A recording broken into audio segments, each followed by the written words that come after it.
دوستو، آج ایک بہت اہم موضوع پر آپ سے مخاطب ہوں، اور وہ یہ ہے کہ جو ہمارے بلڈنگیں، عمارتیں مخدوش ہو چکی ہیں، جو اب رہائش کے قابل نہیں ہیں، تو آئے دن حادثات بھی ہوتے رہتے ہیں اور لوگ کافی تعداد میں مر بھی جاتے ہیں۔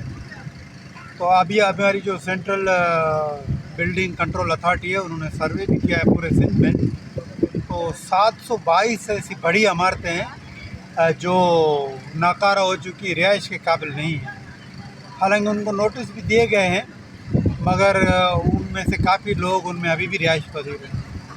تو یہ تو ایک محدود تعداد، میں سمجھتا ہوں کہ ایسی بہت ساری بلڈنگیں ہوں گی جو مخدوش ہیں اور وہ کسی بھی وقت گر سکتی ہیں، اور لوگوں کا نقصان ہوتا ہے، انسانی جانوں کا، جانوروں کا بھی نقصان ہو سکتا ہے، درختوں کا بھی ہو سکتا ہے۔ تو یہ 722 کے ساتھ ساتھ میں سمجھتا ہوں کہ 7022 بھی ہو سکتی ہے۔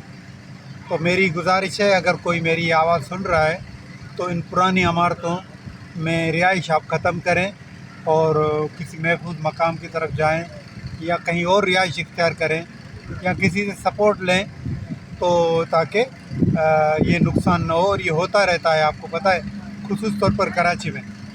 تو میری گزارش ہے لوگوں سے کہ ایسی پرانی مخدوش عمارتوں میں اپنی رہائش چھوڑ دیں۔ بڑی مہربانی۔